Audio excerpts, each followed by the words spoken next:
أعوذ بالله من الشيطان الرجيم بسم الله الرحمن الرحيم الحمد لله والصلاة والسلام على رسول الله أما بعد السلام عليكم ورحمة الله وبركاته àlàáfíà Ọlọ́run àtòrí ajẹ́njẹ́ tán rẹ̀ kó máa bẹ pẹ̀lú gbogbo ẹ̀yin olùgbọ́ wa lọ́kùnrin lóbìnrin. Mo ti tọrọ fún yín kó kárí èmi náà, kó dórí èmi náà, kó dórí àwọn òbí tó bí mi, kó sì dórí àwọn àfáà tó kọ́ mi ń kéwú. Ọlọ́run jẹ́ àsopọ̀ jímọ̀ láyé nínú Islam, Ọlọ́run jẹ́ àsopọ̀ rẹ̀ nínú ìmánì ká láti bọ̀ tán rẹ̀ nídìí ihsan ọlá títóbi Ọlọ́run àtàánú rẹ̀. Ní jímọ̀ tèní ẹ jẹ́ dúdú wọ́ ká lọ mú mi ìmánì, ká mú mi ìgbàgbọ́ tó yè kooro lọ́dọ̀ sàábì ànábì pàtàkì Abdullahi ọmọ Abbas, onímímọ̀ tí ń jẹ́ àfáà àgbà fún gbogbo àlùmọ̀ ànábì. Sàábì ànábì Abdullahi ọmọ Abbas tọ́lọ́mbùn lálùbáríkà tó pọ̀, Ọlọ́run ṣàbà yọ́nú sí. Ọmọdé ni tòótọ́ lójú ayé ànábì, àmọ́ Olúwa fún lẹ́sìn ìgbọ́yé, ó fún lálùbáríkà tí ará tòsí àtàrà jìnnà wọ́n mọ tọpa rẹ̀ wá láti wá kẹ́kọ̀ọ́ Islam, kẹ́kọ̀ọ́ ìmánì lọ́dọ̀ rẹ̀. Òun ni wọ́n ló pìtàn tí a fẹ́ fi dára wa lẹ́kọ̀ọ́ yìí. Ọ̀nà tí wọ́n fi ìtàn náà tì sí lọ́dọ̀ kò jọra, èyí tí ọ̀pọ̀lọpọ̀ rẹ̀ ò fẹsẹ̀ múlẹ̀.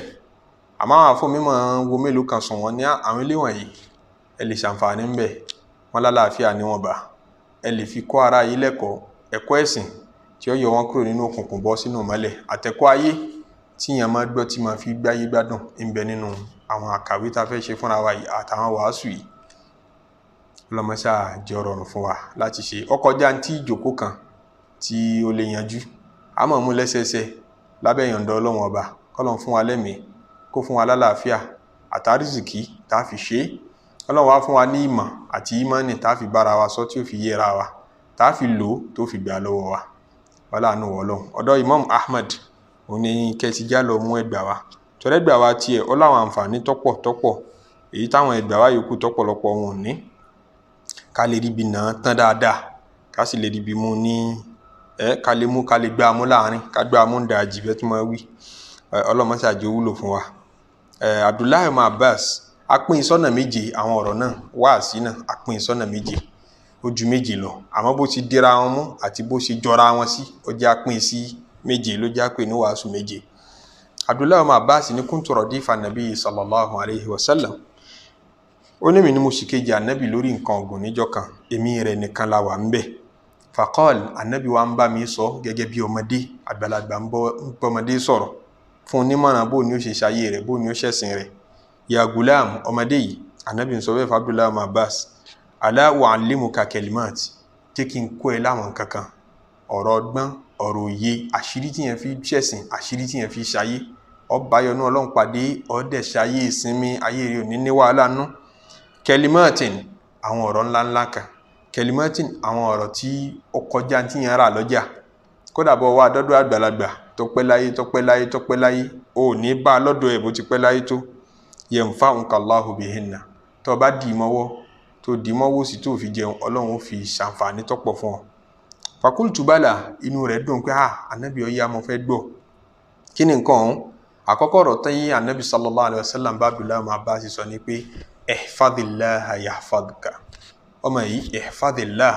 ṣọ́ Ọlọ́run ọba, ṣọ́ ìgbà Ọlọ́run ọba, ṣọ́ ọgbà rẹ̀, ṣọ́ ìwọ rẹ̀, ṣọ́ ẹ̀tọ́ rẹ̀, yahfadhuka yóò máa ṣọ́wọ́ náà. Ṣerú ọwọ́ tá a bá nà sọ́lọ́ náà ní nà sí ni padà. Ó ní udhkuruni, ẹrántí mi, adhkurkum, mi náà rántí yín. Wa awfu bi ahdi, àdéhùn tẹ́ bá mi ṣe ẹ mú ṣe. Ufi bi ahdikum, àdéhùn tẹ́ mi náà ṣe fún yín màá mú ṣe. Fa inni qaribun ujibu da'wata da'i idha da'an, ẹni bá pè mí pé Ọlọ́run o, ojú rẹ̀ dá, àánú rẹ̀ dá, màá dáhùn. Àmọ́ falyastajibu li, ẹni ẹ̀dẹ́ mi náà lóhùn. Làdáni ń pè wọn ọ̀dáhùn, wọ́n ń pèpè ẹ̀sìn ọ̀dáhùn. Falyastajibu li, ẹ dá mi lóhùn, tó bá dá mi lóhùn màá dáwọ̀ náà lóhùn. Ẹ rí i pé ọwọ́ tá a nà sí náà ní nà sí wa padà, in tí ń fẹ́ lọ́dọ̀ wa náà ní ń fún wa padà. Ó ní ihfadhillah, ṣọ́ Ọlọ́run ọba, yahfadhuka yóò ṣọ́wọ́ náà.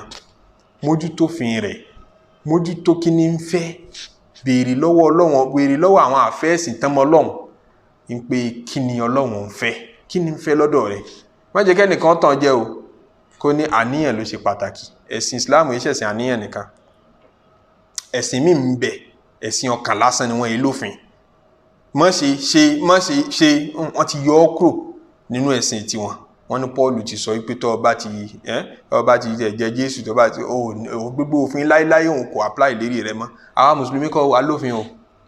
fadillah ṣọ́ òfin Ọlọ́run kí ní ń fẹ́ ọ̀nà tó fi ń jẹ èwo làláàlì ń bẹ èwo làrámù ń bẹ béèrè yahfadka Ọlọ́run mójútó wọn náà. Tó bá ti tó ṣọ́ra jẹ tó ṣọ́ra ṣe ọ̀rọ̀ tó fẹ́ sọ kọnú Ọlọ́run kó tó sọ pé sọ̀rọ̀ yóò dùn mọ́ Ọlọ́run kò bá dùn máwọn èèyàn wọ́n fẹ́ kó sọ wọ́n fẹ́ kó ṣe kọ́kọ́ béèrè pé ṣé ó dùn mọ́ Ọlọ́run èyí tó bá dùn mọ́ Ọlọ́run ní ó sọ o kò bá má dùn máwọn èèyàn. ihfadillah ṣọ́ Ọlọ́run ọba yahfadka kò ní ra ọ náà láre kò ní ra nǹkan ní rẹ láre kò ní rọmọ rẹ láre kò ní ra ìyàwó rẹ láre. yìí mà kà fún yín nísìn mélòó kan nínú ọ̀rọ̀ àwọn àfáà tó ti ṣáájú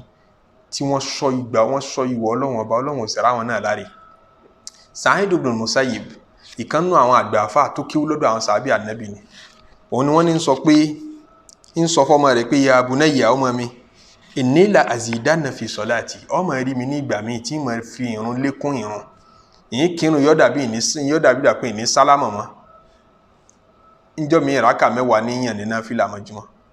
ńjọ́ mi ìyín kankun ó lè jẹ́ 20 ìjọ́ mi ìyín kankun ó lè jẹ́ 30 ó lè jẹ́ 40 yóò dàbí gbà pé ní kí tán mọ́ nítorí máa lékún min ajlika nítorí ìwọ ọmọ yìí ni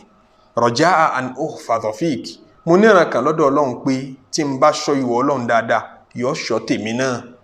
Ọlọ́run kì í jẹni gbé orí tí yóò bá pòwe ni wọ́n ní kàkà kí ọmọ olórí ó jìn sí kòtò àbí kó lóore fún rẹ̀ náà ó jìn sí kòtò mọ̀nàmọ́ná ó ṣiṣẹ́ mọ́lẹ̀ orí ò ní parẹ́. Ọlọ́run ó mójútó gbogbo ẹni tí bá ń ṣoore ọkàn lè má gbọ́ ọyẹ bí ń ṣe mójútó ọ àmọ́ kò ní fi ọ́ lẹ̀ nígbà tí wọ́n náà ò fi lẹ̀ nígbà tí ò ní gbọ́ kán pèrún kọ́ ọmọ yìíra padà ó ní gbọ́ kí wọ́n ní sàárà ìyá kọ́ ọmọ tọ́wọ́ bá kú gbogbo ìgbà tán bá pè ọ síbi oríire ló ń dáhùn gbogbo ń tọ́wọ́ àjọmọ́ nǹkan bínú Ọlọ́run pátápátá ló ń sá fún ó ń gbìyànjú yìí tí ọ bá ṣèṣì ṣe ó sunkún ó kábàámọ̀ rẹ̀ ó banújẹ́ rẹ̀ gbogbo bó ti ń sọ ìwọ Ọlọ́run ọba níbi ọ̀rọ̀ sísọ níbi ìwà wúwù ó fẹ́ ṣẹlọ́run lára ìyàwó rẹ̀ ó fẹ́ ṣẹlọ́run lára àwọn ọmọ rẹ̀ ó fẹ́ ṣẹlọ́run lára ọ̀rẹ́ ó wá dàbí àgọ̀ nídìí iṣẹ́ rẹ̀ náà wọ́n ń fi ìbàjẹ́ lọ ńbẹ̀ ó ṣe wọ́n wá ń rí ọ bí dìdìrìn òde ọgọ́ ihfadillaha ló ń lò ọ̀ ń ṣọ́wọ́ Ọlọ́run ọba yahfadka tó ọba ṣe dáadáa bẹ́ẹ̀ Ọlọ́run ṣọ́wọ́ náà yọ sọ gbogbo nǹkan ní rẹ̀ ò ní rárí. Afá ń sọ fọmọ rẹ̀ pé ṣé orí ní tó jẹ́ máa ṣe dúdú tí ń ṣe yìí ìyẹn kan lọ́dọ̀ Ọlọ́run pé yọ sọ mi lára rẹ̀ tọ́rọ́ Ọlọ́run sọ ní al-Qur'ani pé wa kana abuhuma salihan. Anabi Musa àti Khidir àti fọ̀rọ̀ wọn ṣàkàwí fún wa rí ń pé wọn náà méjèèjì ṣe ìrìn àjò wọn á dé ìlú kan wọn á rí ògiri tó fẹ́ wú wọn láfi káwọn tún ògiri yìí kọ́. Kí ló dé tọ́lọ̀ ní wọ́n tún kọ́ nítorí pé kana abuhuma salihan àwọn ọmọ òrukàn méjì kan bẹ nínú ìlú yẹn bàbá wọn tọ́jú pẹpẹ ọ̀rọ̀ kan sábẹ́ ògiri yìí tí bàbá wọn dẹ̀ sọ fọ́lọ́run pé Ọlọ́run ọwọ́ rẹ̀ mọ tọ́jú ẹ̀ sí ìfẹ́ kọ́ra rè àwọn ọmọ yìí mọ fẹ́ kó ní tó bá dàgbà bí wọ́n ti wá débẹ̀ bí ó ti di tiwọn ọ̀dọ̀wọ̀ Ọlọ́run ọba. Àwọn èèyàn ń tọ́jú nǹkan sọ́wọ́ Ọlọ́run ọwọ́ èèyàn ni wọ́n ń tọ́jú tiẹ̀ sí àbọ̀ ọmọ yé ilé tó ti kọ́ nítorí àwọn ọmọ pé àwọn fẹ́ káwọn ọmọ mi ọba property ọmọ yé àkáǹtì tó ṣí fixed account ní kí àwọn fẹ́ máa tọ́jú owó síbẹ̀ fáwọn ọmọ yìí tán bá dàgbà ń fẹ́ kán ráre àwọn ọmọ tán ń bẹ lọ́mọ ọdún 3 ó ti ń tọ́jú owó fún wọn kalẹ̀ kọ́ property fún wọn kalẹ̀ dákun tó bá jáde láyé tí àwọn kan ò lè gbẹ́sẹ̀ lé ìjọba lè gbẹ́sẹ̀ lé lójú ayé rẹ̀ gan tó bá kú táwọn kan tán ń jogún àwọn ẹ̀gbọ́n àwọn àbúrò àwọn ẹbí kan wọ́n lè gbẹ́sẹ̀ lé gbogbo ẹ̀ táwọn ọmọ èèyàn bẹ̀rẹ̀ ìyà min jadid. Ọ̀dọ̀ Ọlọ́run ní báǹkì táwọn ẹni rẹ̀ máa tọ́jú nǹkan sí fáwọn ọmọ wọn wọ́n tọ́jú òrun síbẹ̀ wọ́n tọ́jú sàárà síbẹ̀ ń pè sàárà tí mo ṣe yìí Ọlọ́run àwọn ọmọ yìí nífẹ̀ẹ́ kí yọ̀ jẹ tán bá dàgbà ọmọ bó ti bá ń dá owó yìí padà fún wọn èlé ó ti gùn torí ń tuqridullaha qardan hasanan Ọlọ́run ní tẹ́ ẹ bá yá mi lówó màá dán áfà rẹ̀ fún yín màá lékún ẹ̀ màá fèlé sí i ọtọ́ fọ́lọ́run fún wa láti fún wa lélẹ̀ wọ́n wà tọ́jú owó sọ́wọ́ Ọlọ́run ọba wọ́n máa retí kí ni ó fi dá padà fáwọn ọmọ yẹn tán bá dàgbà wọ́n ṣe sàárà àfáláìní wọ́n tọ́jú ẹ̀ sọ́wọ́ Ọlọ́run. Wa kana abuhuma salihan bàbá tó bí àwọn ọmọ yẹn ẹni ire ni níjọ́ tí ń bẹ láyé la fẹ́ dá dáadáa yẹn padà kò ní ráre àádá padà láyé á tún dá padà tó bá dijọ́ alkiyama nǹkan ní ire kì í ráre gbogbo ẹni tí ń bá máa ń sọ ìwọ Ọlọ́run dúkìá rẹ̀ ò ní ráre àlàáfíà rẹ̀ ò ní ráre a rí nínú àwọn ẹni ire tó sọ bẹ́ẹ̀ ó ti lé ní 100 ẹni Abu Tayyib Tabari wọ́n ló ti lé ní 100 ara rẹ̀ tí wọ́n ń ta pọ́npọ́n káàkiri ń ta pọ́npọ́n ara rẹ̀ tún lé ó fò látòkè níbi kẹta àwọn èèyàn ṣe bí yóò kú ní à ń kẹ́kọ̀ọ́ ṣe òun ọ̀nọ́mà lẹ́ni tó ti lé 100 ọ̀nà ìgbà tí ń bẹ ń kékeré yìí fàlàáfíà ìṣẹ̀ra nù ni ihfadillah yahfadka ṣọ́ ọlọ́run ọba yóò ṣọ́ nǹkan ní rẹ̀ yóò ṣọ́ àlàáfíà rẹ̀ ọ̀kan ní ẹlòmíì ò tí ì dàgbà tó nǹkan tí ń jarán tí ò ti máa ti ń sọ mọ́ ihfadillah ṣọ́ ọlọ́run ọba mójútófin rẹ̀ ṣọ́ ìwọ rẹ̀ níbi ọ̀rọ̀ sísọ níbi ìwà wíwù kó tó sọ̀rọ̀ kí lọ́lọ́run fẹ́ sọ̀rọ̀ tí mo fẹ́ sọ yìí dà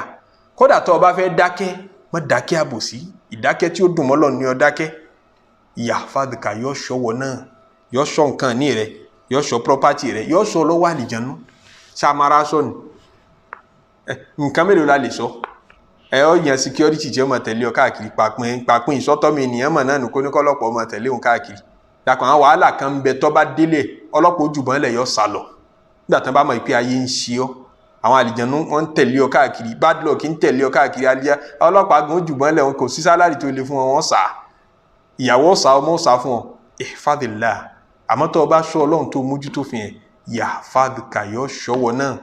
ọlọ́run ṣọ́ àwọn aṣáájú kódò ó ṣọ́ wọn dérí dáàbà bẹ́ẹ̀ ni tí wọ́n kọlu dáàbà àbìjà ẹranko àbìjà ńláńlá ọlọ́run sì là wọ́n lọ́nà kan sọ́nà kejì yọ là wọ́n lọ́wọ́ ẹ̀ ó ṣẹlẹ̀ sí Junaid tí ò fura mọ́ ejò ńláńlá ejò ràbàtà ni wọ́n ní kọjá lára ẹ̀ níbi aṣọ rẹ̀ kò fura mọ́ yahfadka ní ìṣẹ̀lẹ̀ wọn ọṣọ òfin ọlọ́run mójútó wọn náà àìmọye bẹ́ẹ̀ nínú story tá a fẹ́ bá táìmù ara wa jẹ́ ọmọ ọ̀dọ̀ anabi sallallahu alayhi wa sallam ọmọ ọ̀dọ̀ anabi tẹ́ńpé Sẹ̀fínà ìtàn rẹ̀ gbajúmọ̀ láwùjọ aláàfáà wọn lọ bá rẹ̀ níbi kan létídò kan nǹkan ọkọ̀ ojú omi tó gbé ṣèrìn àjò ló tẹ̀rì ọṣà bá rẹ̀ bákanbákan létí odò ó wá kú bí ó ti mọ̀nà lé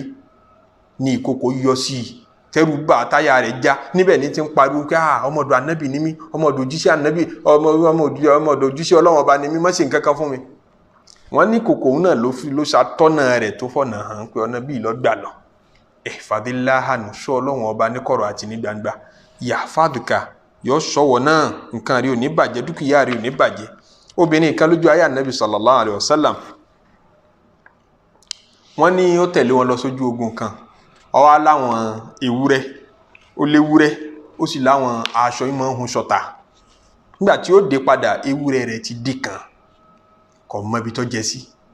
aṣọ rẹ̀ tí ìmọ̀ ohun tà náà ti dì kan kò mọ ibi tí ó wà Imam Ahmad ló gba hadith ni wá wọ́n lọ wá sọ fún ànábì pé ewúrẹ́ mi ti dín kan aṣọ tí ìhun ta náà ti dín kan ọlọ́run sì mọ dá lóhùn tí mo tẹ̀lé yín lọ sójú ogun látara bẹ́ẹ̀ ẹ bá ń sọ fọlọ́run mo fẹ́ kó bá mi dá nǹkan mi padà torí ẹni tó bá kọnú ọlọ́run ọba nǹkan rẹ̀ gbọ́dọ̀ sọnù ìfẹ́ kí nǹkan mi ó sọnù ànábì bá bẹ lọ́hùn wọ́n lọ bẹ lọ́hùn ànábì sallallahu alaihi wasallam ní pìtàn rẹ̀ o ọlọ́run sì dá ewúrẹ́ rẹ̀ padà ọlọ́run dá aṣọ ní padà ó tún wá ju ti tẹ́lẹ̀ lọ ọ̀là wa bá bísínẹ́sì rẹ̀ tí ń ṣe àlùbáríkà wọbẹ̀ ó tóbi sí ju tàtẹ̀yìn wá lọ ihfadillah ṣọ́ ọlọ́run ọba yahfadka ọ̀rọ̀ náà tẹ̀síwájú wọn lànàbì tún sọ fún Ibn Abbas pé ihfadillah ọmọ yìí ṣe àní omójútó lọ́hún ṣọ́ ìwọ rẹ̀ tajidhu tujahak ó rí lólùrànwọ́ gbogbo bí ọba dé ọlọ́run ni ọmọ ṣe atọ́nà rẹ̀ ò ní ṣìṣọ́ ò ní ṣìṣe ò ní tọ́ba kan kó o ṣìṣe ìkọ́mọ̀ ṣe ọlọ́run ọmọ wa bá ọ nígbà tí wọn náà fọlọ́run ṣeré kò ní fi ọ ṣeré gbogbo ọjọ́ tó bá fẹ́ ṣe ẹsẹ̀ gbé kódà yọ ṣọ́ débi pé yọ ṣọ́ ẹ̀sìn rẹ̀ ò ní bàjẹ́ mọ́ ọ lọ́wọ́ gbogbo ọjọ́ tó bá wọn ká ṣe eléyìí ní ká wá ṣe ní àbílẹ̀ yìí ibi ní ká gbà ní àbíbí olúwo mọ̀ fi ibi tó bá dáa jù yọ mọ̀ fẹsẹ̀ rẹ̀ lébẹ̀ tora túmọ̀ tọrọ kọ́lọ̀ ń ṣọ́ wa ń bí ẹ̀sìn wa náà o láàfin máa ń ṣàdúrà ànábì sallallahu alaihi wasallam mìíràn bá ń ṣe ní àjò ànábì ó ṣàdúrà fún pé astaudi'ullaha dinaka wa amanatak ẹ̀sìn rẹ̀ mo fi lọ́lọ́run lọ́wọ́ kó máa bọ́ ṣọ́ àmánà rẹ̀ náà mo fi lọ́lọ́run lọ́wọ́ kó máa bọ́ ṣọ́ gbogbo ẹni tó bá ti wá jẹ́ni tí ń kọnú ọlọ́run òfin ọlọ́run kì í fi ìrun ṣeré gbogbo ntọ́lọ́run lóhun fẹ́ àti ntí ọ̀fẹ́ kí ló ní á wò kí ló ní á mọ́ wò kí ló ní á fẹnu sọ kí ni ọ̀fẹ́ ká fẹnu sọ kò fẹ́ ká purọ́ kò fẹ́ ká jalè kò fẹ́ ká mú tẹni ẹlẹ́ni mọ́ tiwa gbogbo ẹni tí ń bá máa kọnú ọlọ́run ọba bẹ́ẹ̀ tọ́wọ́ á dàbí jẹ́jẹ́sì ọ́ dàbí ọ̀dẹ̀ láwùjọ àwọn ọ̀rẹ́ ẹ̀ yahfadka ọ́ ṣẹlẹ̀ fún ọ ìṣọ́ àtàkọ́mọ̀ ẹ̀ṣẹ́ ọlọ́run ọba ọmọ jẹ́ tiẹ̀ tí bó ṣe bẹ́ẹ̀ fún Ànábì Yusuf alayhi salatu wassalam níjọ́ tí ìyàwó ọ̀gá tí Ànábì Yusufu alayhi salatu wassalam ń gbélé rẹ̀ níjọ́ tó múra kankankan tó ló yá mo sáfẹ́ kọ́ bá mi láṣepọ̀ Ọlọ́run ní wàlà kọ́dá hammat bihi ó wo kókó mọ́ Yusufu wà hamma biha lawla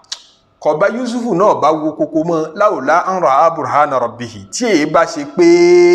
Yusufu rárí dájú látọ̀dọ̀ Ọlọ́run ọba ni kadhalika linasrifa anhu su Ọlọ́run la ṣe bẹ́ẹ̀ fún Yusufu láti lè mú aburú kúrò fún ni o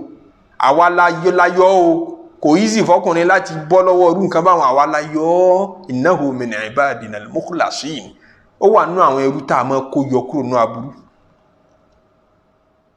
àwọn tá a máa kó yọ mukhlasin àwọn tá a máa yọ tí ń súnmọ́ sí pé Ọlọ́run fún rẹ̀ ló yọ Yusufu Ọlọ́run ní yọ àwọn kan kúrò níbi òfin pé ò ní jìn sọ́fìn ò ní ṣìṣọ́